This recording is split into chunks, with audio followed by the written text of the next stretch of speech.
అయినను తన పొరుగువానికి అన్యాయం చేసిన వాడు మా మీద అధికారిగాను తీర్పరుగాను నిన్ను నియమించిన వాడెవరు? పరిశుద్ధుడైన యేసుక్రీస్తు ప్రభువా, నీ నామానికి లెక్కలేని స్తుతి స్తోత్రాలు. ప్రభువా, మరొక పునరుద్ధానాన్ని మా జీవితంలో మీరు వసకి నీ కృపను అనుభవించడానికి మమ్మల్ని యోగ్యులుగా ఇచ్చినందుకు వందనాలు స్తోత్రాలు. చదవబడిన వాక్య భాగం నుంచి నీ మనస్సును తెలుసుకుని నీ కృపలో మేమందరం కూడా నీ ప్రేమను అర్థం చేసుకుని ప్రభువా, మేలుకరమైన జీవితాలు జీవించడానికి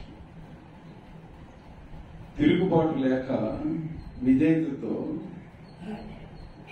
మేము నడుచుకుంటానికి మాకు నేర్పించమని సహాయం దయచేయమని మీరే ఘనత మహిమ పొందమని ఈ మనవులన్నీ మా ప్రభువైన యేసుక్రీస్తు నామమున అడిగి వేడుకొనుచున్నాం పరమ తండ్రి. ఆమేన్. దేవుని బిడ్డలారా, మనకు ఆశీర్వాదం రావాలన్నా దేవుని యొక్క ప్రేమ మనం అనుభవించాలన్నా మనకు అర్థం అవ్వాల్సింది ఏమిటంటే యేసుక్రీస్తు గురించి పరిపూర్ణమైన అవగాహన రావాలి. యేసుక్రీస్తు దేవుడని, ఆయనే సమస్తాన్ని మనకు చేయగలడని మనం విశ్వసించినప్పుడు ఈ లోకంలో దేవుని యొక్క ప్రణాళికను, దేవుని యొక్క చిత్తాన్ని మనం తెలుసుకోగలం. 7వ అధ్యాయంలో స్టెఫన్ గారు యేసుక్రీస్తుని గురించి యూదులకి అర్థమైనప్పటికీ కూడా వారు లోబడనొల్లని ప్రజలుగా, మెడవంచని ప్రజలుగా క్రీస్తును ప్రకటిస్తున్న వ్యక్తులను వారు చాలా హింసలు పెడతా ఉన్నారు. అలాంటి సమయంలో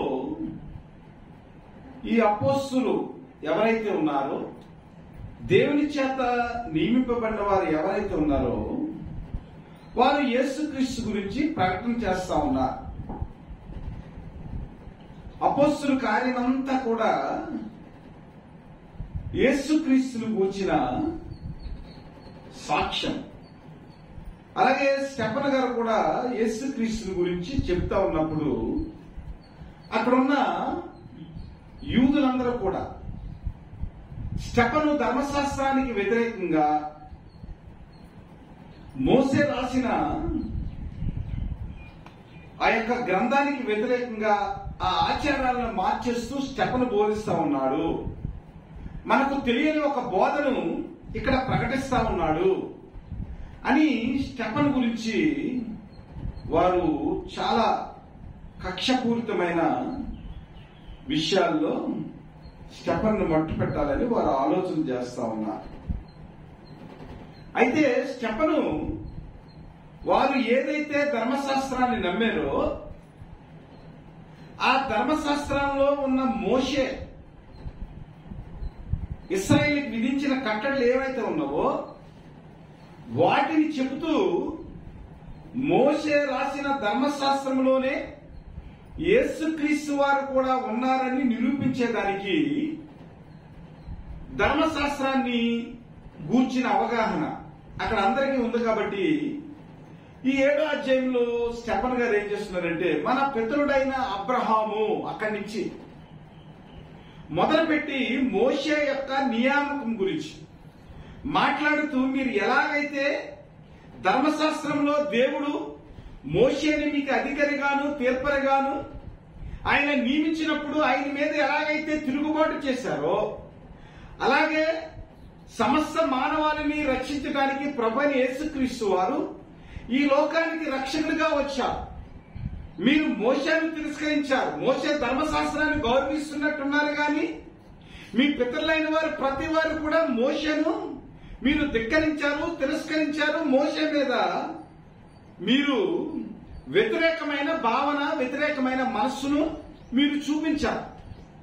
ఆ వ్యతిరేకమైన మనస్సు ఏదైతే ఉందో, దేవుని చిత్తాన్ని తెలుసుకోలేని ఆ మనస్సు ఏదైతే ఉందో, ఆ ప్రవర్తన ఏదైతే ఉందో, ఆ ప్రవర్తన వల్ల ఇప్పుడు కూడా మీరు ఏం చేస్తున్నారంటే ప్రభువైన యేసుక్రీస్తుని మీరు తిరస్కరిస్తున్నారు.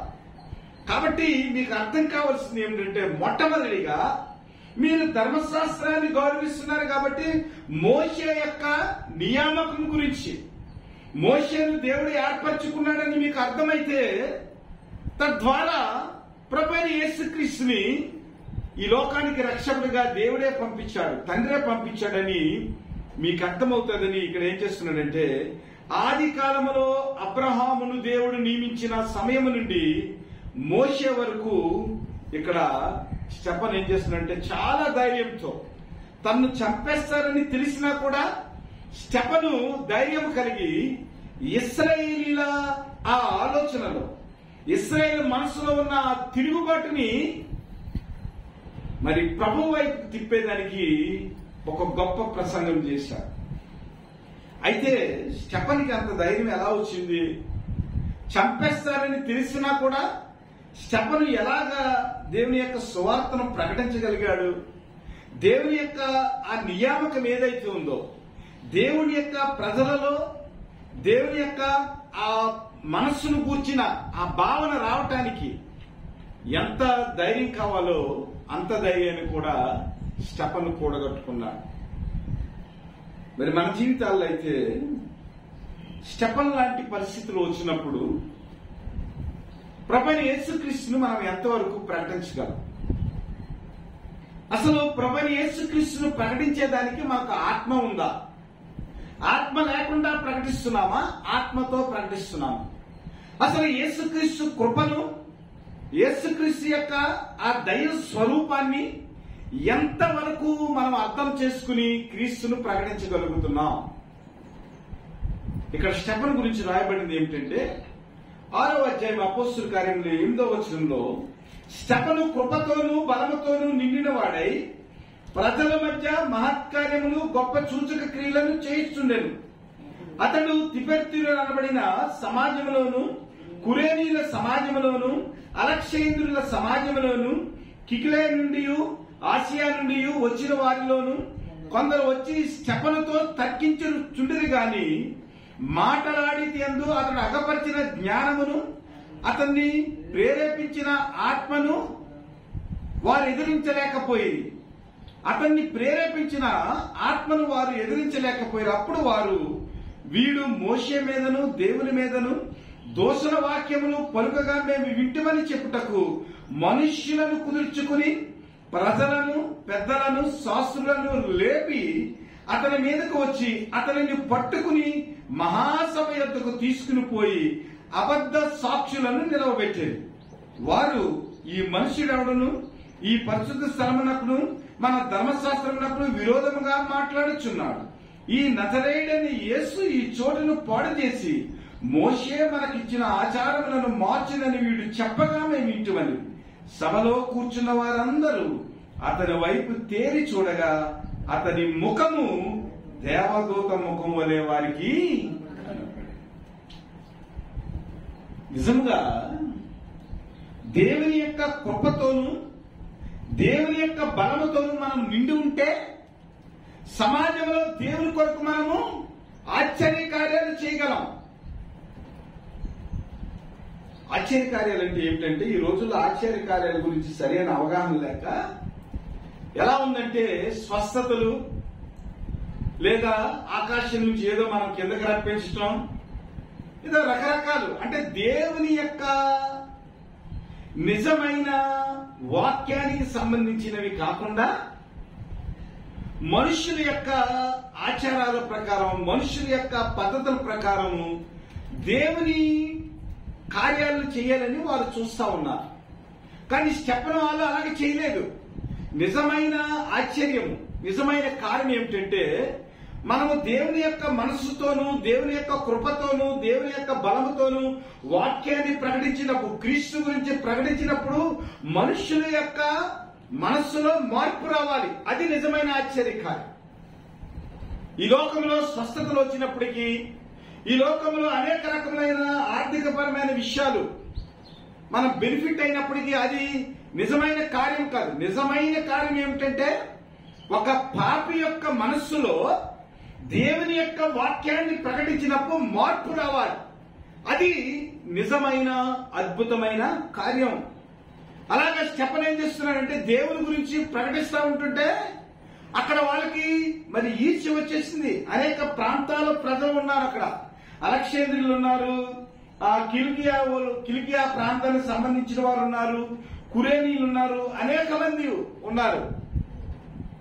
స్టెఫెన్ వాక్యం చెప్తా ఉంటే స్టెఫెన్తో వారు తర్కిస్తా ఉన్నారు. తర్కిస్తా ఉన్నప్పుడు స్టెఫెను దేవుని ఆత్మ చేత ప్రేరేపింపబడి వారికి సమాధానం చెప్తా ఉంటుంటే వాళ్ళ దగ్గర ఏమి సమాధానం లేదు. ఎందుకంటే ధర్మశాస్త్రాన్ని కూలంకషంగా చదివినవారు, ధర్మశాస్త్రంలో ఉన్న యేసుక్రీస్తుని తెలుసుకున్నవారు, ధర్మశాస్త్రంలో ఉన్న ఆ దేవుని యొక్క విమోచన గురించి అవగాహన ఉన్నవారు. ఈ రోజున ప్రజలు ఎలా ఉన్నారంటే దేవుని వాక్యాన్ని సరిగా అర్థం చేసుకోక, దేవుని వాక్యంలో ఉన్న క్రీస్తుని అర్థం చేసుకోక వారు ఏం చేస్తున్నారంటే వారిష్టం వచ్చిన ఆలోచనలో దేవుని వాక్యాన్ని ఆలోచించే వారుగా ఉన్నారు. అలాగే స్టెఫెన్ మీద వారు దాడి చేశారు. ఎంత దాడి చేశారంటే కొంతమంది కూలీలను లేదా కొంతమందిని డబ్బుకు పెట్టుకుని మరి స్టెఫెన్ పట్టుకుని సమాజ మందిరంలో తీసుకుని వచ్చి అబద్ధ సాక్ష్యం చెప్తా ఉన్నారు. ఇదిగో మోషే ధర్మశాస్త్రంలో ఉన్నది కాకుండా వేరే విధానమైన నజరేయుడైన యేసుక్రీస్తు గురించి బోధిస్తా ఉన్నాడు, ధర్మశాస్త్రం యొక్క ఆచారాలన్నింటినీ కూడా పక్కన పెట్టాడు అని అన్నప్పుడు నిజముగా వారు మనస్సాక్షితో చూసినప్పుడు ఏమైందంటే స్టెఫెన్ యొక్క ముఖాన్ని చూసేటప్పటికి అది దేవదూత ముఖం వల్లే వారికి కనిపించింది. అయినప్పటికీ కూడా దేవుని యొక్క ప్రేమతోటి, దేవుని యొక్క కృపతోటి, దేవుని యొక్క బలంతోటి బోధిస్తున్నాడు స్టెఫెన్ అని తెలిసినా కూడా వారు ఏం చేశారంటే స్టెఫెన్ ని చంపటానికే ప్రయత్నం చేశారు. అయినప్పటికీ కూడా స్టెఫెన్ సత్యాన్ని సత్యముగా, ఇదిగో మీరు నమ్ముతున్న మోషే గురించి మీరు ఆలోచన చేయండి, మోషేను నియమించిన వాడు దేవుడే అని మనకి లేఖన భాగంలో చూసినట్లయితే 20వ వచనం నుంచి మోషే గురించి మాట్లాడుతూ ఉన్నాడు. ఆ కాలమందు మోషే పుట్టెను, అతడు దివ్య సుందరుడై తన తండ్రి ఇంట 3 నెలలు పెంచబడెను. తర్వాత అతడు పారవేయబడినప్పుడు ఫరో కుమార్తె అతను తీసుకుని తన కుమారుడిగా పెంచుకును. మోషే ఐగుప్తులో సకల విద్యలను అభ్యసించి మాటలందును కార్యములందును ప్రవీణుడై ఉండెను. మోషే గురించి ఆలోచన చేయండి. మోషేకి ఏముందంటే మోషే గురించి మీరు మాట్లాడుతూ ఉన్నారు కానీ మోషే యొక్క దివ్య సుందరమైన ఆ స్వభావాన్ని మీరు తెలుసుకోలేకపోతా ఉన్నారు. మోషేలో ఏముందంట? దివ్య సుందరమైన తన తండ్రి ఇంట 3 నెలలు అతడు ఏం చేసినట్టే పెంచబడ్డా. అప్పటికే ఐగుప్తులో ఇశ్రాయేలుకి సంబంధించిన ప్రతి మగపిల్లవాడిని చంపేయాలని మంత్రసానులకి షిప్రా పూయాకి వారు ఆజ్ఞ ఇచ్చారు. అయితే షిప్రా పూయాలు దేవుని యందు భయభక్తులు గలవారు కాబట్టి యూదులకు సంబంధించిన లేదా యూదులకు సంబంధించిన మగబిడ్డలు పుట్టినప్పుడు వారు ఏం చేస్తున్నారంటే దాచేస్తా ఉన్నారు. దేవునికి భయపడ్డారు కానీ ఐగుప్తు రాజుకి వారు భయపడలేదు. ఎందుకంటే దేవుని యొక్క ఆ ప్రణాళిక వారికి తెలుసు. కాబట్టి మోషేని ఏం చేశారంటే దాచారు. అక్కడ వారు అడిగారు, ఐగుప్తు రాజు అడిగాడు, ఏమిటి ఇశ్రాయేలు ప్రజలు ఎలా ఉంటా ఉన్నారు, ఇశ్రాయేలు మగ శిశువులు ఎలా బ్రతుకుతున్నారంటే అప్పుడు షిప్రా పూయాలు చెప్పారు, అయ్యా ఇశ్రాయేలు వారు చాలా సురుకైన వారు, మేము వెళ్లి మంత్రసానత్వం చేసేటప్పటికే వారు పిల్లలను కనేసి దాచేస్తున్నారు, మాకేమీ తెలియటం లేదని చెప్పారు. అలాగా ఆ కోవలో మరి మోషేను మనం చూసినప్పుడట ఆ మోషే చిన్న వయసులోనే దివ్య సుందరుడై తన ఇంట 3 నెలలు పెంచబడెను. దేవుని బిడ్డలారా, మన మనస్సుల్లో కూడా దేవునికి సంబంధించిన పరలోక సంబంధమైన ఆ సౌందర్యాన్ని మనం కలిగి ఉంటే వాక్యములోని సత్యాన్ని మనము గమనించగలం. దేవుని యొక్క ప్రేమ ఏమిటో మనము అర్థం చేసుకోగలం. హెవెన్లీ బ్యూటీ అనగా పరలోక సంబంధమైన ఆ అందం కావాలి. అందుకనే కీర్తనకారుడు అంటాడు, మీరు పరిశుద్ధ అలంకారములు ధరించుకుని దేవుని సన్నిధికి రండి. అలంకారం అనగా మన జీవితంలో నిజమైన, పరిశుద్ధమైన, సుందరమైన దేవదూత వంటి ముఖము కావాలంటే అది ఎలాగొస్తుందంటే దేవుని వాక్యములో ఉన్న పరిశుద్ధమైన అలంకారాలు మనం ధరించుకోవాలి. పేతురు దీని గురించి, మరి స్త్రీల గురించి, స్త్రీల అలంకారాల గురించి కూడా పేతురు మాట్లాడాడు. అమ్మా, మీకు అనుకూల బుద్ధి కలిగి, సాత్వికం కలిగి మీ భర్తలకు లోబడితే మీకు అలంకారం ఉన్నట్లు. అంతేగాని ఈ లోకపరమైన జడలు వేసుకుంటాం, ఈ లోకపరమైన బంగారాలు మీరు ధరించుకుంటాం, ఇది మీకు అలంకారం కాదు. ఇదిగో శారాను గురించి మీరు ఆలోచన చేయండి. ఆమె తన యజమానుడని పిలిచి తన్ను తాను అలంకరించుకుంది. కాబట్టి శారాకు మీరు సంబంధించిన వ్యక్తులు కాబట్టి మీరు కూడా శారాలాగే అనుకువ కలిగి, నిబ్బరమైన బుద్ధి కలిగి, మరి సుందరమైన, దివ్య సుందరమైన ఆ యశస్సుని మీరు పోగు చేసుకోండి అని పేతురు అక్కడ చెప్తా ఉన్నాడు. కాబట్టి మన జీవితంలో మనకు రావాల్సింది ఏమిటంటే హెవెన్లీ బ్యూటీ రావాలి. అంటే దేవుని యొక్క వాక్యము, దేవుని యొక్క నిబంధన, దేవుని యొక్క నియామకం ఏమిటో మనం తెలుసుకోవాలంటే మనకేం కావాలంటే పరలోక సంబంధమైన ఆ సౌందర్యము మనము కలిగి ఉండాలి. అలాంటి పరలోక సంబంధమైన సౌందర్యము కలిగిన ఆ మోషేని వారింట్లో 3 నెలలు దాచారు. ఆ 3 నెలలు దాచాక ఇక దాచలేకపోయాడు. ఎందుకంటే మరి ప్రతిరోజు శిష్యు ఉంటే ఏమవుతుంది, ఇంట్లో ఆ ఏడుతుమో ఏదో జరుగుతూ ఉంటుంది. అలాంటప్పుడు ఫరో సైనికులు గనక గమనించారనుకోండి, ఆ శిశువుని చంపే ప్రమాదం ఉంది. అలాంటి పరిస్థితుల్లో దేవుని యొక్క ప్రణాళిక ఎలా ఉందో చూడండి. అంటే దేవుడు నియమించిన వ్యక్తులు, దేవుని చేత నియమించబడిన వ్యక్తులుగా యేసుక్రీస్తును మనం అర్థం చేసుకుంటే మన జీవితాల్లో ఆయనను మనం ఎందుకు నమ్ముకున్నామో, ఆయన ద్వారా మనకు వచ్చే ఆ గొప్ప ఆశీర్వాదం ఏంటో మనం గమనించగలం. అప్పుడు ఏం చేసిందంటే మరి యాకోబేదు, మోషే యొక్క తల్లి యాకోబేదు ఏం చేసిందంటే ఒక జమ్ము పెట్టెలో మరి పెట్టి దానికి కీలు పూసి నదిలో పారవేసింది, నైల్ నదిలో పారేసింది. ఇక్కడ చూడండి, పారవేయబడినప్పుడు ఫరో కుమార్తె అతనిని తీసుకొని తన కుమారుడిగా పెంచుకుంది. దేవుని యొక్క ప్రణాళిక ఎంత గొప్పగా ఉంటుందంటే, ఎవరైతే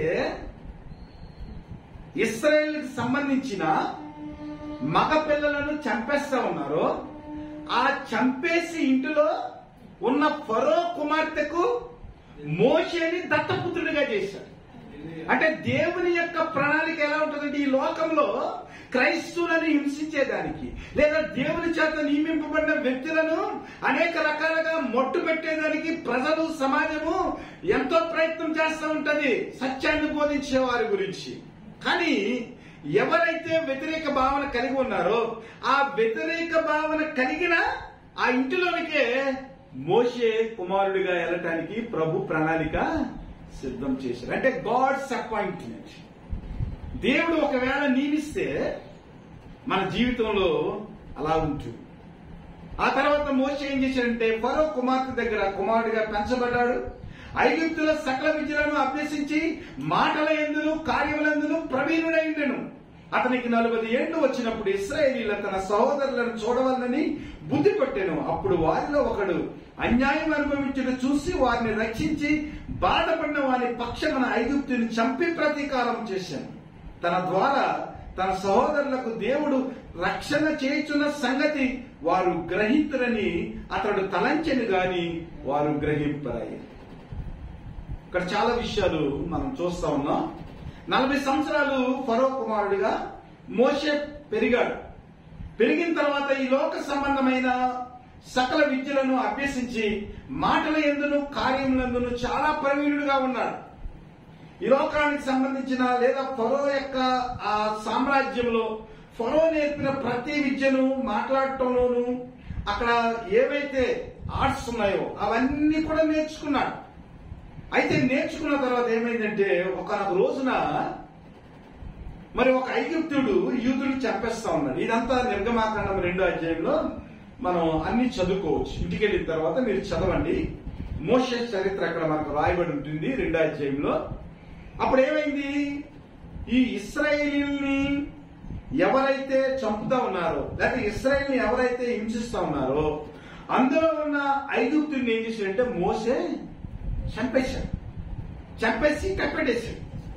కప్పెట్టేసిన తర్వాత ఏమైందంటే ఐగుప్తులు కూడా ప్రతీకారం తీర్చుకోవాలని మోషే మీద వారు గమనిస్తా ఉన్నారు. మోషేని గమనిస్తా ఉన్నారు.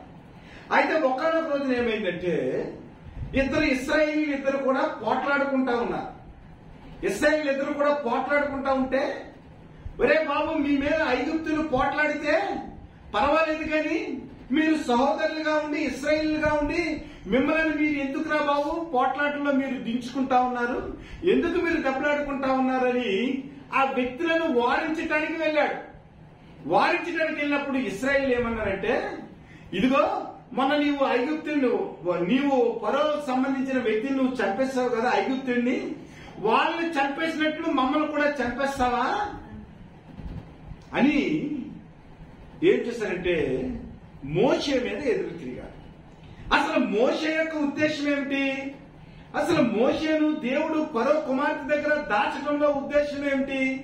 మోషేకి దేవునికి సంబంధించిన జ్ఞానాన్ని ఇవ్వటంలో ఉద్దేశం ఏమిటంటే, ఎవరైతే ఇశ్రాయేలీలు బానిసత్వంలో ఉన్నారో ఆ బానిసత్వంలో నుంచి వారిని విమోచించడానికి మోషేను విమోచనకర్తగా దేవుడు పంపించాడు. దానిలో భాగముగా శారీరకపరమైన ఆ విడుదలకు సూచనగా ఐగుప్తుని మోషే చంపాడు. ఆ రక్షణ కార్యం ఏదైతే ఉందో, ఆ విమోచన కార్యం ఏదైతే ఉందో, అది ఏదైతే దేవుడు నియమించాడో మోషేను, అది ఇశ్రాయేలు గమనించలేక ఏమన్నారంటే, ఇదిగో మా మీద తీర్పరగా నిన్ను నియమించిన వాడేవాడు, మా మీద అధికారిగా నిన్ను నియమించిన వాడేవాడు, మమ్మలను కూడా ఐగుప్తుని చంపినట్లే మమ్మలను కూడా చంపడానికి నీ వచ్చావా అన్నప్పుడు ఏం చేసిందంటే భయపడిపోయి మోషే ఏం చేసిందంటే మిద్యాను పర్వతంలోకి వెళ్ళిపోయాడు. మిద్యాను పర్వతానికి వెళ్ళిపోయిన తర్వాత 40 సంవత్సరాలు అక్కడ ఉన్నాడు. ఇత్రో కుమార్తెను చేసుకున్నాడు. చేసుకున్న తర్వాత సిప్పోరాను చేసుకున్న తర్వాత 2 బిడ్డలు కూడా పుట్టారు. అయితే ఈ 40 సంవత్సరాల కాలంలో దేవుడు ఏం చేశాడంటే ఆత్మీయమైన పాఠాన్ని మోషేకి నేర్పాడు. ఇది చాలా ముఖ్యమైన విషయం. ఇక్కడ మోషే విమోచించడానికి మోషే యొక్క పద్ధతిని నేర్చుకున్నాడు. అంటే ఎవరైతే ఇశ్రాయేలీయులను మొట్టి పెడుతున్నారో వారిని చంపేయడానికి తనకున్న విద్యను నైపుణ్యాన్ని బట్టి వారి మీద పగ తీర్చుకుంటా ఉన్నాడు. కానీ దేవుని యొక్క విధానము అది కాదు. దేవుని యొక్క విధానంలో ఇతరులను రక్షించేదానికి, ఇతరులకు క్రీస్తు ప్రేమ చూపించేదానికి క్రీస్తు యొక్క మార్గం ఒకటి ఉంది. యేసుక్రీస్తు వారు కూడా ఈ లోకానికి వచ్చేటప్పుడు మోషేకి ఎలాగైతే పరిస్థితులు జరిగినాయో మనం క్రిస్మస్ లో మనం చూసినట్లయితే, హేరోదు అక్కడ 2 సంవత్సరాల లోపు పిల్లలందరినీ చంపేమని అక్కడున్న భటులకు ఆజ్ఞాపించాడు.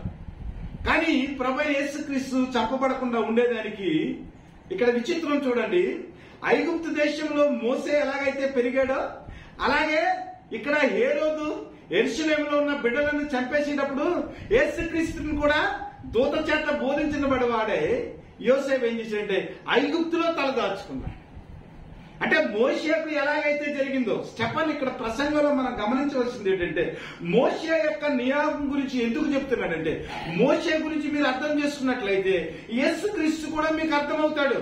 ఎలాగైతే మోషే ఫరో కుమార్తె దగ్గర దాచబడ్డాడో అలాగే ప్రభువైన యేసుక్రీస్తు వారు కూడా ఆ యెరూషలేము నుంచి ఐగుప్తుకి వెళ్లి అక్కడ ఐగుప్తులో దాచబడ్డాడు. ఐగుప్తు నుంచి నా కుమారుని నేను మరలా రప్పిస్తానని ఆ వాగ్దానం నెరవేరినట్లు యేసుక్రీస్తుని కూడా అక్కడ ఏం చేశాడు, ఐగుప్తులో దాచినట్లుగా మనం చూస్తా ఉన్నాం. అయితే అలాగ మిద్యానికి పారిపోయినప్పుడు మోషే అక్కడ దేవుడు ఏం చేశాడంటే ఒక ఆత్మీయమైన విమోచన కార్యాన్ని చేయటానికి కావలసిన ఆత్మీయ పరిపక్వతను అక్కడ మిద్యానులో దేవుడు నేర్పించాడు. నేర్పించిన తర్వాత ఈ లోకపరమైన జ్ఞానం ఏదైతే ఉందో, ఈ లోకపరమైన పరిస్థితి ఏదైతే ఉందో దాని నుంచి తప్పించి దేవుని మీద ఆధారపడి దేవుని యొక్క ప్రజలను విమోచించడానికి అతని యొక్క శారీరక పరమైన విద్యలు కాదు గాని దేవుడు నేర్పించిన విద్యను మోషే నేర్చుకునేదానికి 40 సంవత్సరాలు మిద్యానులో ఆయన ఏం చేశాడంటే ఒక పాఠాన్ని నేర్పించాడు. నిర్గమాకాండము 4వ అధ్యాయము, నిర్గమాకాండం 4వ అధ్యాయం 19 నుంచి 21 వచనాలు. అంతటి యెహోవా నీ ప్రాణమును వెతికిన మనుషులందరూ చనిపోయారు గనక ఐగుప్తునకు తిరిగి వెళ్ళమని మిద్యానులో మోషేతో చెప్పగా మోషే తన భార్యను తన కుమారులను తీసుకుని గాడిద మీద నెక్కించుకుని ఐగుప్తుకి తిరిగి వెళ్ళను. మోషే దేవుని కర్రను తన చేత పట్టుకుని పోయాను. ఇప్పుడు ఆలోచన చేయాలి. మోషే ఐగుప్తులో ఉన్న విద్యలు అవేమి కూడా విమోచనకు పనికిరావు. మన సొంత తెలివితేటలు, మన సొంత జ్ఞానము ఇతరులకు బోధించినప్పుడు కార్యాలేమి కూడా జరగవు. ఇక్కడ మిద్యానులో 40 సంవత్సరాలు తర్ఫీదు చేశాడు మోషేని తర్పించేసిన తర్వాత మోషే ఏం చేశాడు? తన ప్రాణాలను వెతికిన మనుషులందరూ చనిపోయారు కనుక ఐగుప్తులకు తిరిగి వెళ్ళమని మిద్యానులో మోషేతో యెహోవా చెప్పగా మోషే తన భార్యను తన కుమారులను తీసుకుని గాడిదెక్కించుకుని పోయి ఐగుప్తుకు తిరిగి వచ్చాను. మోషే దేవుని కర్రను తన చేత పట్టుకుని పోయాను. అంటే దేవునికి కావలసింది ఏమిటంటే విధేయత. దేవునికి కావాల్సింది ఏమిటంటే దేవుడు చెప్పినట్లు మనము చేయటం. అంతేకాని మన సొంత బలము, సొంత ఆలోచన ద్వారా ఇతరులను మార్చలేమని మనం అర్థం చేసుకోవాలి. ఇదే దీని గురించి మత్తయి శుభవార్త 2వ అధ్యాయము 2:19 చదవండి. మత్తయి శుభవార్త 2వ అధ్యాయము.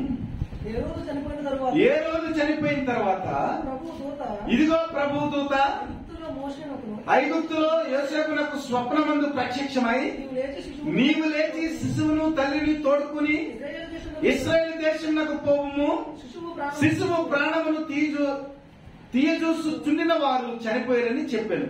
అప్పుడు అతను లేచి శిశువును తల్లిని తోడుకుని ఇశ్రాయేలు దేశమునకు వచ్చాడు కదా. ప్రభువైన యేసుక్రీస్తు వారు ఇశ్రాయేలు దేశం నుంచి ఐగుప్తుకి వెళ్ళిపోయారు. అదే మోషే అయితే మిద్యాన్ నుంచి ఎక్కడికి వచ్చాడు?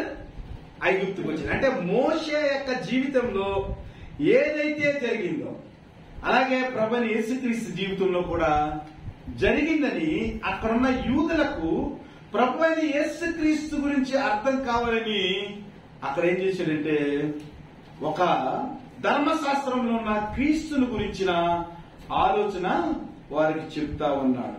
కాబట్టి ప్రియ దేవుని బిడ్డలారా, దేవుడు మనకు నేర్పించేటప్పుడు మనం నేర్చుకోవాలి. ఈ లోకపరమైన విద్యలు, ఈ లోకపరమైన ఆలోచనలు కాదు కానీ దేవుని యొక్క చిత్తానికి మనము తల ఒగ్గి దేవుని యొక్క ఆ చిత్తాన్ని గ్రహించిన వారంగా దేవుడు చెప్పినది మనం చేసినప్పుడు మన జీవితంలో ఈ లోకంలో దేవుని స్తుతించేవారిగా, దేవుని యొక్క నామాన్ని ఇతరులకు పరిచయం చేసేవారిగా మనం ఉంటామనేది జ్ఞాపకం చేసుకోవాలి. అయితే 45 ఏళ్ళు అయిన తర్వాత పిమ్మట సేనాయి పర్వతం ముందు ఒక పొదలో అగ్ని జ్వాలల్లో ఒక దేవదూత అతనికి అగపడెను.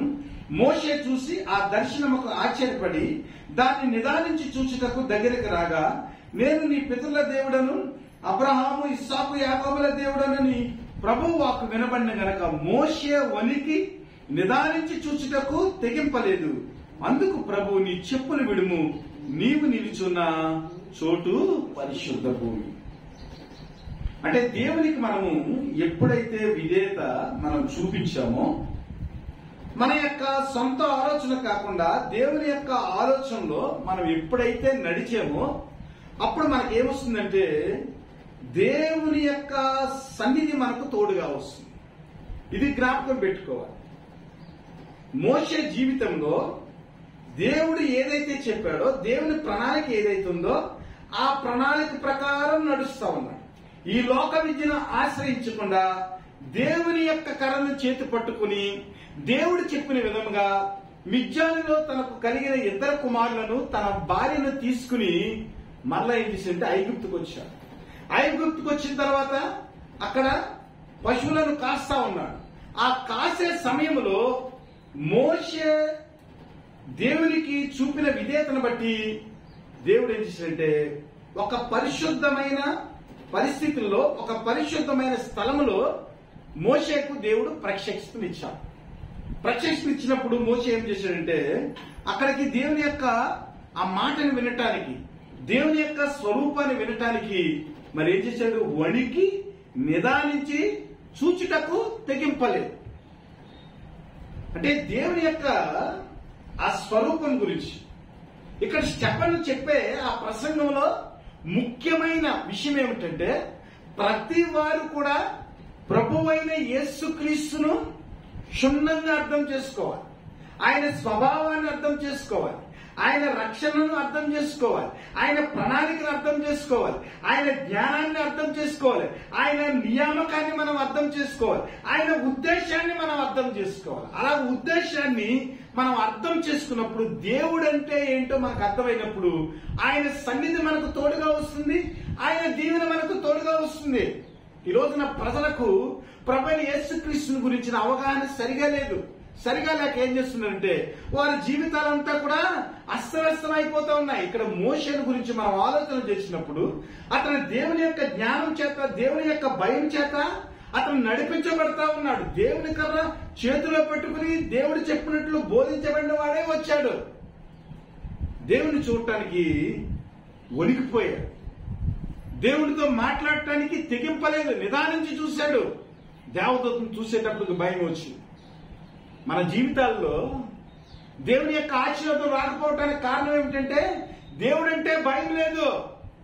మనం సంఘానికి వస్తున్నాం, దేవునితో సహవాసం చేస్తున్నాం, కానీ దేవుని యొక్క నిజమైన స్వరూపాన్ని మనం హృదయంలో ముద్రించుకోలేకపోతున్నాం. పరిసయ్యుడు సుంకరి దేవాలయానికి వెళ్ళారండి. సుంకరి ఇష్టం వచ్చినట్లు మాట్లాడుతూ ఉన్నాడు. ఇదిగో నేను వారానికి 2 పూటల నేను ఉపవాసం ఉంటున్నాను, దశంభాగాలు ఇస్తున్నానని రకరకాలుగా దేవుని గురించి తెలియక, దేవుడే అన్ని ఇచ్చాడని తెలియక దేవుడికి ఇచ్చినట్లు ఏదో ప్రకల్పాలు పలుకుతా ఉన్నాడు. కానీ సుంకర్ అయితే ఆకాశమునకు మరి కన్నులెత్తడానికి కూడా ధైర్యం చాలక రొమ్ము కొట్టుకునిచ్చు, దేవా పాపినైన నన్ను క్షమించమని ప్రార్థన చేశాడు. అంటే దేవుడు అంటే ఏమిటో మనకి తెలిస్తే, దేవుని యొక్క స్వరూపం ఏంటో మనకి తెలిస్తే, దేవుని యొక్క ప్రణాళిక ఏమిటో మనకి తెలిస్తే మనం కూడా ఏం చేస్తాం, దేవుణ్ణి నిదానించి చూడటానికి, దేవునితో మాట్లాడటానికి వాక్యాన్ని మీరు చదువుతా ఉండండి. వాక్యాన్ని చదువుతా ఉంటే వాక్యంలో కొన్ని కఠినమైన మాటలు మనకేం చేస్తాయంటే చెమటలు పట్టిస్తాయి. నిజంగా దేవుని భయం ఉంటే, దేవుని గురించి మనం అర్థం చేసుకుంటే వాక్యములో ప్రతి మాట కూడా మన గుండెను కోచేస్తుంది. అలాంటిది మరి పొదలో, దేవుడు మండుచున్న పొదలో దేవుడు స్వప్నమందు కనిపించినప్పుడు మోషేకి ఏమైందంటే చాలా భయం వేసేసి నిదానించి చూడటానికి కూడా మరి ధైర్యం చాలక నిలబడిపోయినప్పుడు ప్రభు అన్నాడు, నీ చెప్పులు విడుము, నీవు నిలుచున్న చోటు పరిశుద్ధము. అంటే ఇక్కడ ఏమిటంటే దేవుడు మనలను అధికారిగాను, దేవుడు ఇతరులకు మనల్ని తీర్పు తీర్చేవాడుగాను, ఆయన ప్రణాళికలో మనం నియమింపబడిన వారంగా ఉంటే ఏం చేస్తామంటే మొట్టమొదటిగా దేవునికి భయపడగలము, అలాగే దేవుని సన్నిధికి కూడా మనము భయపడగలము. వెంటనే మోషే ఏం చేశాడు, చెప్పులు విడిచాడు. యెహోషువ గ్రంథంలో 3వ అధ్యాయంలో మనం చూసినట్లయితే, 5వ అధ్యాయంలో చూసినట్లయితే యెహోవా దూత ఖడ్గం పట్టుకుని అలా నుంచుని ఉంటుంది. చూసినప్పుడు యెహోషువ చూస్తాడు. చూసినంటే ఏంటి ప్రభు, దేవదూత ఖడ్గం పట్టుకుని ఉందేంటి? అప్పటికే గిబియోనులతో ఒక నిబంధన చేశారు, ఒక తప్పుడు నిబంధన చేశారు. గిబియోను యొక్క ఆ మోసపు ఆ నటనను ఇశ్రాయేల్ వారు గమనించలేక దేవుని మందిరంలో లేదా ఇశ్రాయేల్తో అన్యులు ఉండేదానికి వారు నిబంధన చేశారు. ఈ నిబంధన బట్టి మరి ఏం చేసిందంటే ఆ దేవదూత కట్టుమర్చుకుని అలా వచ్చింది. వచ్చినప్పుడు యెహోషువ చూసి భయపడిపోయినప్పుడు దేవదూతతో మాట్లాడటానికి చాలా వణుకు పుడుతూ ఉంటాయి. ఇదిగో నువ్వు ఉన్న ప్రదేశము ఇది పరిశుద్ధమైన భూమి కాబట్టి నువ్వు చెప్పులు తీసి రమ్మన్నప్పుడు వెంటనే సాగిలపడి మరి దేవదూతకు మ్రొక్కినట్లుగా మనం చూస్తా ఉన్నాం. మోషే జీవితంలో మోషే విమోచకుడిగా, దేవుని ప్రజలను విమోచించేవాడిగా, దేవునికి ప్రజలకు మధ్య తీర్పరగా ఉండేదానికి మోషేలో ఉన్న క్వాలిటీస్ ఏదైతే ఉన్నాయో ఆ క్వాలిటీస్ ని మనం గమనించినప్పుడు, ఆ గుణాలను గమనించినప్పుడు ప్రభువైన యేసుక్రీస్తుని గురించిన ఆ విషయాన్ని కూడా మనం తెలుసుకోగలమని అక్కడ ఏం చేశారంటే వారందరికీ కూడా దేవుని యొక్క వాక్యాన్ని బోధించినట్లుగా మనం చూస్తా ఉన్నాం. దేవుని బిడ్డలారా, మనం కూడా ఏం చేయాలంటే దేవుడు నియమించిన ఆ వ్యక్తుల జీవితాల్లో ఉన్న ఆశీర్వాదాల గురించి మనం ఆలోచన చేయాలి. అలా కాకుండా ఇశ్రాయేలు లాగా మనం తిరుగుబాటుతనం చేసామనుకోండి, మన జీవితంలో ఎంత నష్టపోవాలో అంతా నష్టపోతాం. ఎందుకు స్టెఫన్ పదే చెప్తున్నాడంటే, అలనాడు మోషే గురించిన ఆ నియమంలో తన ఇంట్లోని వారు కూడా మోషే గురించి తప్పుడుగా మాట్లాడారు. మిరియామీలందరూ, నీవు అన్యస్త్రీ అయినా ఇతర కుమార్తెను నువ్వు చేసుకున్నావు, నీవు దేవునికి విరుద్ధంగా ప్రకటించావని అసలు ధర్మశాస్త్రం లేకుండానే ధర్మశాస్త్రం గురించి వారు మాట్లాడుతూ ఉన్నారు. వెంటనే మిరియాముకి ఏమొచ్చింది? కుష్ఠరోగం వచ్చేసింది. అప్పుడు మరలా మోషే ఏం చేశాడు? వారి కొరకు ప్రార్థన చేశారు. ప్రార్థన చేసినప్పుడు మరలా మంచి పరిస్థితుల్లోనికి వారు రాబడ్డారు. అలాగే ప్రభువైన యేసుక్రీస్తు కూడా బోధనలు చేస్తూ ఉంటే మోషేని ఎలాగైతే అప్పుడు తిరస్కరించారో అలాగే ప్రభువైన యేసుక్రీస్తుని కూడా యూదులు తిరస్కరిస్తున్న వారి ఇంట్లో వాళ్ళు ఏం చేశారంటే ప్రభువైన యేసుక్రీస్తుకి మరి దెయ్యం పట్టిందని ఆ దెయ్యం పట్టిన వ్యక్తిని మీకు అప్పచెప్తామని చెప్పి యేసుక్రీస్తుని నెలికి యూదులకు అప్పచెప్పడానికి ప్రయత్నం చేశారంట. అందుకని ప్రభువైన యేసుక్రీస్తు వారు ఏమన్నారంటే, నా తల్లి ఎవడు, నా తండ్రి ఎవడు, నా సహోదరుడు ఎవడు? నా తండ్రి చిత్తం చొప్పున జరిగించేవాడే నా సహోదరుడు, నా తల్లి, నా బంధువులని ప్రభువైన యేసుక్రీస్తు వారు. అలాగా దేవుడు నియమించిన ఆ నియమంలో ఉన్న ఆ గొప్పతనాన్ని అర్థం చేసుకోలేనప్పుడు ఏమవుతుందంటే మనం కూడా ప్రభువైన యేసుక్రీస్తుని వ్యతిరేకించే వారిగా మనం ఉంటామనేది మనం జ్ఞాపకం చేసుకోవాలి. ఏదైతే ధర్మశాస్త్రం గురించి యూదులకు అవగాహన లేదో, ఏదైతే దేవుడు నియమించిన మోషే గురించి అవగాహన లేదో, ఆ అవగాహన లోపము, ఆ తిరుగుబాటుతనము, దేవుని గ్రహించలేని మనస్సు, దేవుని అంగీకరించలేని మనస్సు, దేవుని యొక్క స్వభావాన్ని తెలుసుకోలేని మనస్సు ఏదైతే ఉందో ఆ మనస్సుతోటే యూదులందరూ కూడా స్టెఫన్ను కూడా చంపేశారు. కాబట్టి క్రైస్తవులుగా మనము మొట్టమొదటిగా మనం నేర్చుకోవాల్సింది ఏంటంటే దేవుని యొక్క స్వరూపాన్ని, దేవుని యొక్క పరిశుద్ధతను, దేవుని యొక్క సన్నిధిని, దేవుని యొక్క ప్రజలు బోధించే ఆ బోధలోని ఆ సత్యాన్ని మనం నేర్చుకున్నప్పుడు దేవుడు మనల్ని గణపరిచే స్థితిలోనికి మనము నడిపించబడతాం. ఇంకా కొన్ని మాటలు మనం సమూయేలు మొదటి గ్రంథము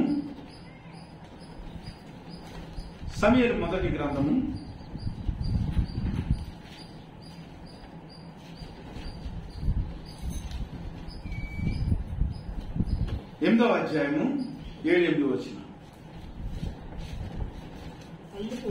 అందుకు సెలవిచ్చినదేమనగా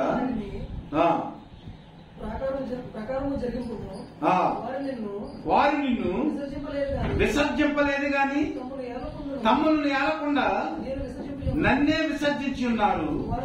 వారు నన్ను విసర్జించి ఇతర దేవతలను పూజించి నేను ఐగుప్తులో నుండి వారు రప్పించిన నాటి నుండి నేటి వరకు తాము చేయుచున్న కార్యములన్నిటి ప్రకారము వారు నీ ఎడల జరిగించుచున్నారు.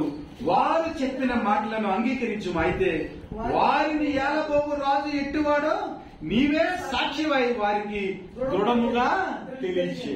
అంటే ప్రతి సందర్భంలోనూ కూడా ఇశ్రాయేలీల యొక్క మనస్సు ఎలా ఉందంటే, దేవుడు నియమించిన ఆ వ్యక్తిని తిరస్కరించేవారిగా, దేవుడు నియమించిన వ్యక్తి యొక్క గుణగణాలను తెలుసుకోలేని వ్యక్తులుగా వారు ఉండి దేవుని యొక్క ఆశీర్వాదాన్ని అంతా కూడా వారు పోగొట్టుకున్నట్లుగా, ప్రభువే రాజుగా, ప్రభువే దేవుడిగా వారిని పరిపాలన చేస్తూ ఉంటే మరలా మనుషుల్లో నుంచి ఒక రాజు కావాలని వారు కోరుకున్నారు. అప్పుడు దేవుడు సమూయేలు ద్వారా మాట్లాడుతూ ఉన్నారు. వారు ఎలాగ చెప్తే అలాగే చేయి నువ్వు. వారు నిన్ను విసర్జించలేదు కానీ వారు నన్నే విసర్జించారు. భవిష్యత్తులో ఈ లోకపు రాజు ఎలా ఉంటాడో వారికే తెలుస్తుంది.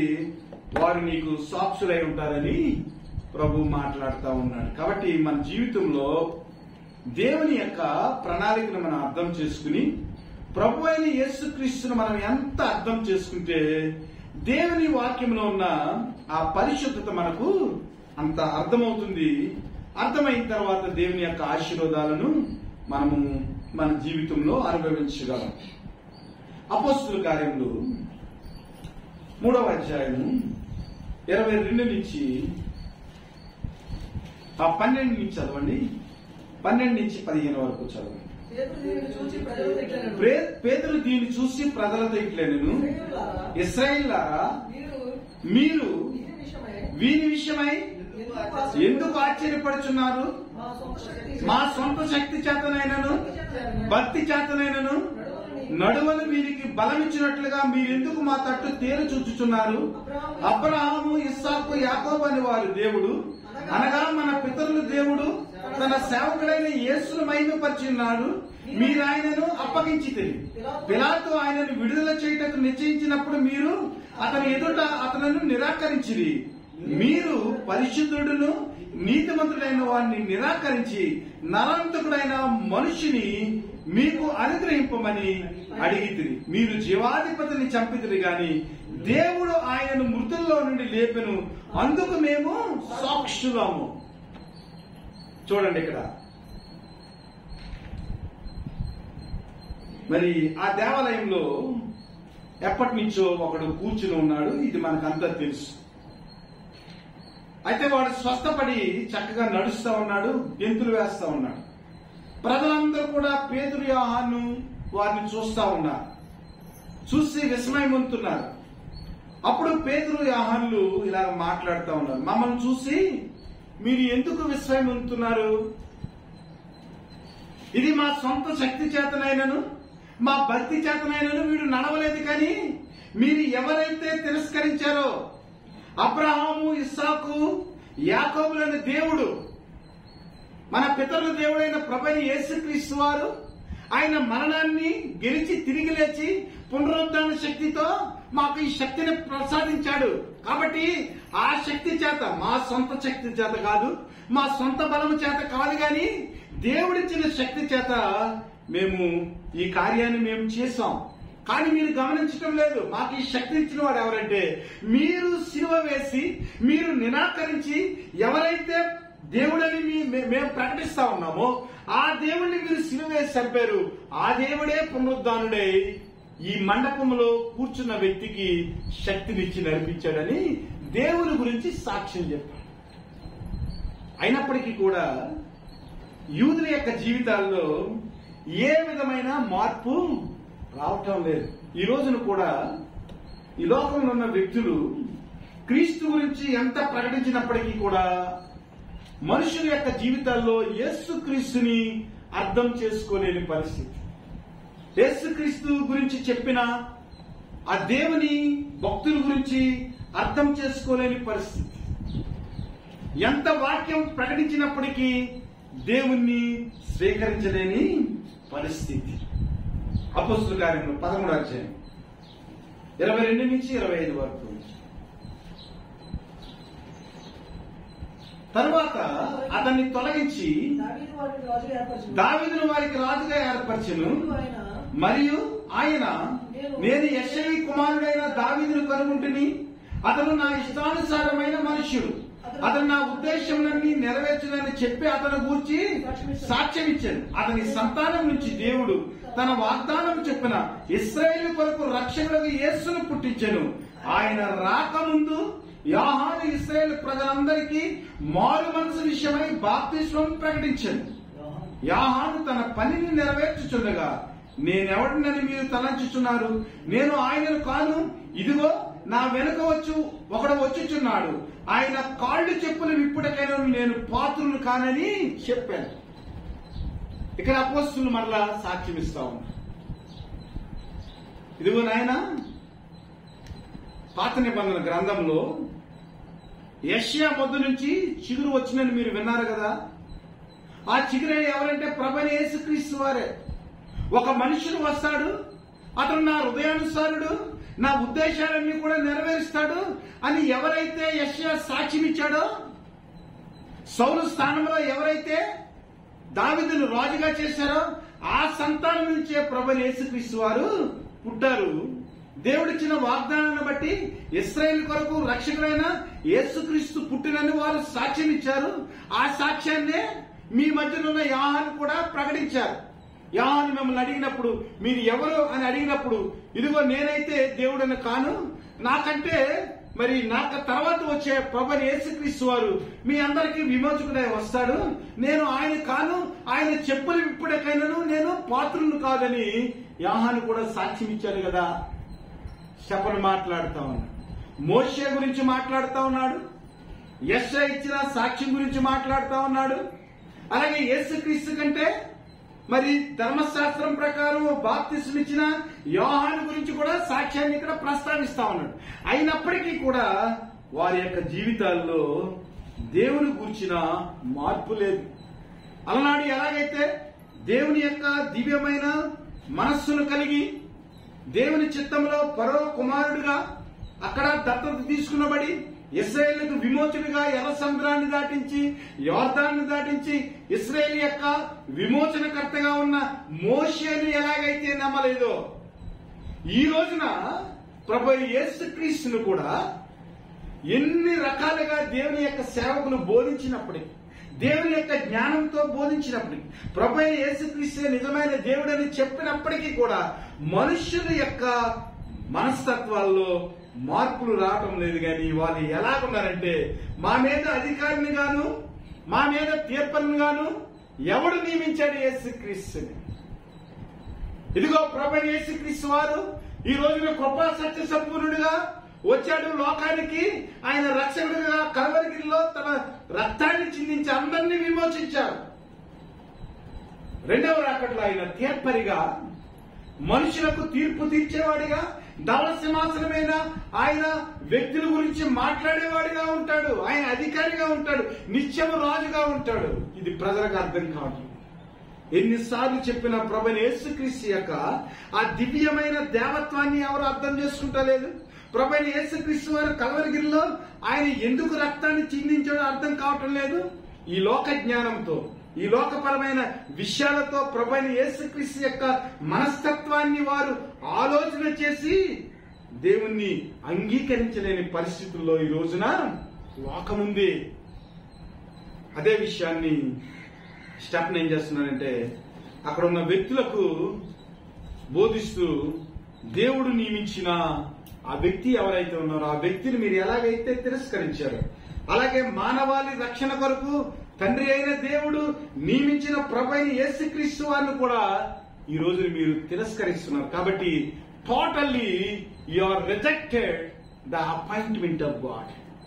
దేవుని యొక్క పిలుపు ఏదైతే ఉందో మీ జీవితంలో, దేవుని యొక్క ప్రణాళిక ఏదైతే ఉందో మీ జీవితంలో, దేవుని యొక్క రక్షణ కార్యం ఏదైతే ఉందో, ప్రతి దాన్ని కూడా మీరు నిరాకరించే వ్యక్తులుగా మీరు ఉంటా ఉన్నారని వారి గురించి ఏం చేస్తున్నారంటే స్టెఫను సాక్ష్యం చెప్తా ఉన్నాడు.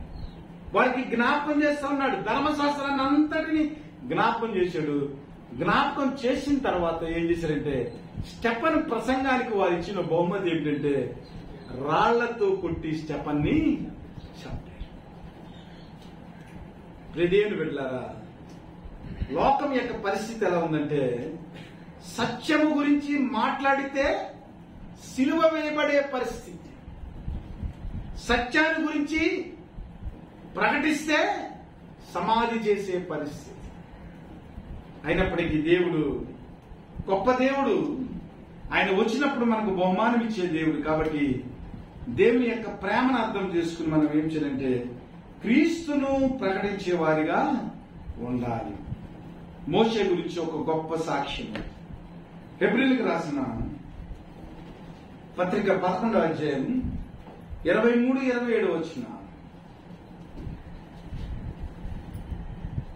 మోషే పుట్టినప్పుడు అతని తల్లిదండ్రులు ఆ శిశువు సుందరుడైనడు చూసి విశ్వాసమును బట్టి రాజాజ్ఞకు భయపడక 3 మాసములు అతన్ని దాచిపెట్టిరి. మోషే పెద్దవాడైనప్పుడు విశ్వాసమును బట్టి ఐగుప్తు ధనము కంటే క్రీస్తు విషయమైన నింద గొప్ప భాగ్యమని ఎంచుకుని అల్పకాల పాప భోగము అనుభవించుట కంటే దేవుని ప్రజలతో శ్రమ అనుభవించుట మేలని యోచించి ఫరో కుమార్తె యొక్క కుమారుడని అనిపించుకున్నటకు ఒప్పుకొనలేదు. ఏలైనగా అతను ప్రతిఫలముగా కలుగబోవు బహుమానమునందు దృష్టి ఉంచెను. విశ్వాసమును బట్టి అతడు అదృష్టమైన వానిని చూసినట్లు స్థిరబుద్ధి గలవాడే రాజాగ్రహమునకు భయపడక ఐగుప్తుని విడిచిపోయాడు. This is the God's appointment. మనము నిజముగా దేవుని యొక్క పిలుపును అంగీకరించిన వారమైతే, దేవుని యొక్క ప్రణాళికలో మనం ఉన్నామని అనుకుంటే, మోషేను దాచిన దేవుడు మనలను కూడా దాస్తాడు. ప్రభువైన యేసుక్రీస్తును వారు హింసించారు, నిరాకరించారు, సిలువ వేశారు. కానీ జీవాధిపతి అయిన దేవుడు సిలువ వేసిన క్రీస్తును మరలా లేపాను అనే విశ్వాసం నీకుంటే, నిజంగా నీవు నేను దేవుని చేత నియమింపబడ్డామనే స్థితిలో ఉంటే మనం ఎలా ఉండాలంటే మోషేలాగా, యేసుక్రీస్తులాగా, యోసేపులాగా క్రీస్తుని గురించి ప్రకటించే వారమై ఉండాలి. మోషే గురించి సాక్ష్యం ఉంది. మోషే పెద్దవాడైనప్పుడు విశ్వాసమును బట్టి ఐగుప్తు ధనము కంటే క్రీస్తు విషయమైన నింద గొప్ప భాగ్యమని ఎంచుకుని, నిజముగా నీవు క్రీస్తు చేత అపాయింట్ చేయబడి ఉంటే, క్రీస్తు రక్తంలో కడుగబడి ఉంటే, నీకు దివ్యమైన ఆ సుందరమైన మనస్తత్వం నీలో ఉంటే, క్రీస్తును కూర్చిన ఆ హెవెన్లీ బ్యూటీ నీలో ఉంటే, నీవు నేను ఎలా ఉండాలంటే మోషేలా ఉండాలి. క్రీస్తు విషయమైన నింద గొప్ప భాగ్యమని ఎంచుకుని అల్పకాల పాపభోగం అనుభవించుట కంటే దేవుని ప్రజలతో శ్రమ అనుభవించుట మేలని యోచించి ఫరో కుమార్తెలు అనిపించుకుంటకు ఒప్పుకొనలేదు. గాని ఏలైనగా అతడు ప్రతిఫలముగా కలుగబోవు బహుమానమందు దృష్టి ఉంచాడు. This is the real beauty of every Christian. This is the real beauty of every Christian. నీకు నిజముగా దివ్యమైన సుందరమైన మనస్తత్వం ఉంటే ఈ లోక విషయాలు, అల్ప భోగాల గురించి ఆలోచించుకుంటా, ఫరో కుమారుడిగా పిలిపించుకుంటానికి ఏమాత్రం ఒప్పుకోకుండా ఏం చేసినంటే ముందు పరలోకములో ఆ కలుగబోవు బహుమానం మీద దృష్టి ఉంచాడంట. విశ్వాసమును బట్టి అదృష్టమైన వాటిని చూచినట్లు స్థిరబుద్ధి గలవాడాయి. Are you God's appointed? పరలోకం నందున నీకు కనిపించని క్రీస్తు నీకు ఇచ్చే ఆ బహుమానాన్ని స్థిర బుద్ధితో నువ్వు చూడగలుగుతున్నావా? లేకపోతే ఈ లోకం యొక్క పోకడకు మనం భయపడి క్రీస్తును ప్రకటించలేకపోతున్నామా? ఆలోచన వచ్చి మోషే ఫరో కుమారుడిగా పుట్టడానికి, ఆ ఫరో కుమారుడిగా తను పిలిపించుకుంటానికి ఏమాత్రం ఒప్పుకోలేదంటే గాని దేవుడు పరలోకములో కలుగబోవు బహుమానమందు దృష్టి ఉంచి విశ్వాసమును బట్టి అదృష్టమైన వాటిని చూడగలరు. నిజంగా మనకు విశ్వాసం ఉంటే అబ్రహాంకి ఎలాగైతే పరలోకం కనిపించిందో, నోవాకి ఎలాగైతే జలప్రళయం కనిపించిందో, అలాగే మనకు కూడా పరలోకములో దేవుడు మన కొరకు దాచి ఉంచిన బహుమానము కనిపిస్తుంది. ఎందుకంటే ఆ పరిశుద్ధ భూమిలో దేవుడిచ్చిన ఆ రివల్యూషన్ ఏదైతే ఉందో, అసలు నీవు పరిశుద్ధ భూమిని చేరుకోగలిగితే ప్రభు యొక్క పరిశుద్ధత, ప్రభు యొక్క ప్రత్యక్షత మన జీవితంలో వస్తుంది. ఆ పరిశుద్ధ భూమి అనగా దేవునితో సహవాసం చేసే ఆ స్థలాన్ని గురించిన ఆలోచన మనకుంటే ఏమవుతుందంటే ఆటోమేటిక్ గా మనకు విశ్వాసం పెరుగుతుంది. ఆ విశ్వాసంలో మనకు స్థిరబుద్ధి వస్తుంది. ఆ స్థిరబుద్ధి వచ్చినప్పుడు ఈ లోకం గురించి భయపడకుండా, ఈ లోక ఆశల గురించి మనం ఏమాత్రం వెంపర్లాడకుండా కేవలము దేవుడిచ్చే ఆ పరలోక బహుమతి మీద మన దృష్టి విశ్వాసము గలవాడై మరణము చూడకుండానట్లు హానోకు కొనుక్కోవాలి. దేవుని బిడ్డలారా, దేవుడు మనలను నియమించుకున్నాడని మనకెంతవరకు అర్థమవుతుందో మీరు జ్ఞాపకం చేసుకోవాలి. తొలుచూలు పిల్లలను నాశనం చేయవాడు ఇశ్రాయేలును ముట్టకుండి నిమిత్తము అతడు విశ్వాసమును బట్టి పస్కాను రక్షణ ప్రోక్షణ ఆచారమును ఆచరించెను. ఫైనలైజ్ చేశాడు. ఇశ్రాయేలుని చంపడానికి ఫరో ఏం చేశాడంటే అన్ని రకాలుగా పన్నాగాలు పన్నాడు. అసలు ఇశ్రాయేలును ముట్టుకోకుండానే ఇశ్రాయేలునందరినీ సంరక్షించి ఐగుప్తుల యొక్క మొదటి సంతానాన్ని అంతటిని చంపేసి మోషే ఏం చేశాడంటే అక్కడ పస్కా బలిని ఆచరించాడు. అలాగే ఈ లోకంలో ఉన్న క్రీస్తుని నమ్ముకున్న ప్రతి వారు కూడా సజీవంగా జీవించడానికి ప్రభువైన యేసుక్రీస్తు మన కొరకు బలి పశువుగా కలువరి శిలువలో రక్తాన్ని చిందించాడు. ఇంకెప్పటికీ కూడా మనము చనిపోవడానికి ఆస్కారం లేదు.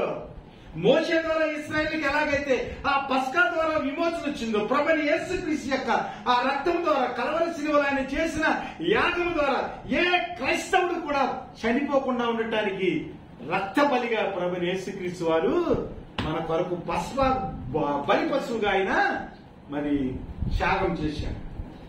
అలాంటి త్యాగంలో మనం అందరం కూడా ఆ రక్తం ద్వారా విమోచించబడిన వారంగా, ఆ రక్తం ద్వారా నిత్య జీవానికి వచ్చిన వారంగా, క్రీస్తు చేత ఎన్నుకోబడిన వారంగా శపథలాగా మనం ఎందుకు బ్రతకలేకపోతున్నాం? విశ్వాసమును బట్టి మోషేలాగా ఈ లోకాన్ని మనము ఎందుకు విడిచిపెట్టలేకపోతున్నాం? విశ్వాసమును బట్టి ఊరు అనే ప్రాంతం నుంచి, కల్దీయ దేశం నుంచి దేవుని యొక్క పిలుపునందుకుని అబ్రహాము లాగా మనం ఎందుకు బ్రతకలేకపోతున్నాం? అసలు మన జీవితంలో దేవుని యొక్క మరి ఆ అపాయింట్మెంట్ ఉందని మనం గ్రహించగలుగుతున్నామా? ఒకవేళ గ్రహించగలిగితే స్థిర బుద్ధి కలిగి మన విశ్వాసంలో ఎందుకు కొనసాగలేకపోతున్నాం? దేవుని సహవాసంలో దేవునితో మనం ఎందుకు గడపలేకపోతున్నాం? దేవుని బిడ్డలారా, జ్ఞాపకం చేసుకునండి. దేవుడు నిన్ను నన్ను కూడా మోషేని ఎలాగైతే నియమించుకున్నాడు, యేసుక్రీస్తుని రక్షణ కార్యం కొరకు ఎలాగైతే ఈ లోకానికి పంపించాడో, అలాగే రక్షించుకున్న మనం అందరం కూడా యాజకులైన పరిశుద్ధ జనాంగమని దేవుని యొక్క ఆ వెలుగును ఈ చీకటిలో ప్రసరింపజేసే దేవుని కొరకు నిలబడే దివ్యమైన జ్యోతులమని మనకి ఎందుకు అర్థం కావటం లేదు? ఎందుకు దేవుని యొక్క విశ్వాసంలో మనం ఎదగలేకపోతున్నాం? నిజమైన దైవ సేవకులుగా, నిజమైన దేవుని చేత విమోచించబడిన బిడ్డలుగా మనం ఎందుకు మన జీవితాలను మనం తీర్చిదిద్దుకోలేకపోతున్నాము? ఆలోచన చేయాలి. దేవుని బిడ్డలారా, ఆలోచన చేసుకోండి. దివ్యమైన ఆ స్వరూపం మనలో కనపడుతుందా? స్టెఫను వాదించినప్పుడు స్టెఫను యొక్క ఆ ముఖము దేవదూత స్వరూపం వలె కనిపించింది. ధర్మశాస్త్రం తీసుకుని వచ్చినప్పుడు మోషే యొక్క ముఖము ఇశ్రాయేలు చూడలేకపోయారు. రూపాంతర కొండ పైన ఏలియాలు వచ్చినప్పుడు దేవుని యొక్క రూపాంతర ఆ స్థితిని అక్కడ ఉన్న శిష్యులు చూడలేకపోయారు. ఎందుకంటే ప్రభువైన యేసుక్రీస్తు వారు, మోషే, అలాగే స్టెఫను వీరందరూ కూడా దివ్యమైన దేవుని యొక్క సుందరమైన అందము కలిగిన వారు. మరి దేవుని చేత నియమింపబడిన విశ్వాసులుగా మనకు అలాంటి ముఖాలు ఉన్నవా? ఎలాంటి పరిస్థితుల్లో మనము జీవిస్తా ఉన్నాం? దేవుని వాక్యాన్ని తిరస్కరించే వారంగా ఉన్నామా? దేవుని యొక్క బహుమానం గురించి మనకు అర్థం కావటం లేదా? ఇక్కడ యూదులకు అర్థం కాలేదు కాబట్టి స్టెఫన్ని రాళ్లతో కొట్టి చంపారు. ప్రభువైన యేసుక్రీస్తు రక్షణ వారికి అర్థం కాక యూదులు యేసుక్రీస్తుని సిలువ వేసి చంపారు. అలాగే ఈ లోకంలో దేవుని చేత నియమింపబడిన అనేక మంది భక్తులను, దేవుని యొక్క సేవకులను ఈ లోకంలో ఉన్న ప్రజలు దేవుడి గురించి అర్థం కాక హత్యలు చేస్తా ఉన్నారు. కానీ ఈ లోక మరణము క్రైస్తవుని ఎప్పటినీ కూడా చంపలేదని, ప్రభువైన యేసుక్రీస్తు వారు చేసిన ఆ పస్కాన్ని బట్టి మనం నిత్య జీవం కలిగి ఉన్నవారమని ధైర్యము కలిగి క్రీస్తు నియమించిన బిడ్డలుగా క్రీస్తు కొరకు మనం ఎంత నిలబడగలుగుతున్నాం అనేది మీరు ప్రశ్న వేసుకుని క్రీస్తు కొరకు జీవించినట్లయితే ఒకానొక రోజున జయించేవానికి నేను నా సింహాసనం నిత్తునంటున్నాడు. జయించేవాడు ప్రతివాడు కూడా దేవుని యొక్క రాజ్యంలో అధికారిగాను తీర్పరిగాను అనేక మందిని ఏలేవాడుగాను రాజుగాను ఉంటాడనే విషయాన్ని గమనించి దేవుడు మోషేని నియమించినట్లుగా మనల్ని నియమించాడు. యేసుక్రీస్తుని ఎలాగైతే ఈ లోకానికి పంపించాడో ప్రజల యొక్క విమోచన కొరకు, అలాగే మనలను కూడా ఆశ్చర్యకరమైన తన వెలుగులోనికి మనల్ని ఎందుకు పిలిచాడంటే చీకటిలో ఉన్న వ్యక్తులను క్రీస్తు యొక్క వెలుగులోనికి పిలిపించడానికి. యెషయా గ్రంథంలో ఉంటది, ఇదిగో నిన్ను పేరు పెట్టి పిలిచితే నీవు నా సత్తు, అగాధ జలముల్లో నువ్వు వెళ్ళినప్పటికీ, అగ్నిగుండాలు నువ్వు దాటినప్పటికీ నేను నీకు తోడై ఉంటాను, లెమ్ము తేజరిల్లుము, నా గురించి ప్రకటించు. బబులోను చెరలో ఉన్న ఇశ్రాయేలీయులందరికీ కూడా ఓదార్పు మాటలు మీరు చెప్పండి, ఇదిగో మీకు విమోచన వచ్చింది, మిమ్మల్ని విమోచించేవాడు బబులోను చెరలో నుంచి మిమ్మల్ని రప్పించడానికి దేవుని యొక్క వాక్కును మీకు పంపుతున్నాడని వారిని ఆదరణ కలిగించే విధంగా మాట్లాడాడు. దేవుని చేత నియమింపబడిన వారంగా, ఇతరులకు ఆదరణకర్తలుగా, క్రీస్తు చేత ఎన్నుకోబడిన వ్యక్తులుగా ఆయన పిలుపును అంగీకరించి మనము కూడా దేవదూతల వలె, ఈ లోకంలో జ్యోతుల వలె క్రీస్తును ప్రకటించగలుగుతున్నామా లేదా జ్ఞాపకం చేసుకుని ఇకనైనా గుర్తెరిగి చెప్పను చాలాసార్లు వారికి వారించి క్రీస్తు యొక్క ప్రభావాన్ని వారి జీవితంలో తెలిపినట్లుగా మనం చూస్తాం. మనం కూడా క్రీస్తు కొరకు, క్రీస్తు నియామంలో మనం ఉన్నామని గుర్తెరిగి ఈ లోకంలో క్రీస్తును ప్రకటించేవారిగా, క్రీస్తే దేవుడిగా, క్రీస్తే న్యాయాధిపతిగా, క్రీస్తే అధికారిగా, ఆయనతో పాటు మనము కూడా క్రీస్తు కుమారులుగా పరలోకంలో నిత్య జీవం కలిగి ఉన్నామని స్థిరబుద్ధి గలవారమే ఈ లోకం వైపు మనం వెళ్లిపోకుండా పరలోకంలో కొరకు, బహుమానం కొరకు ఎదురు చూస్తూ దేవుని యొక్క ప్రేమలో మనం ముందుకు సాగుదాం. అట్టి కృప దేవుడు మనకు దయచేసి మనల్ని దీవించి ఆశీర్వదించునుగాక. ఆమేన్. హల్లెలూయా.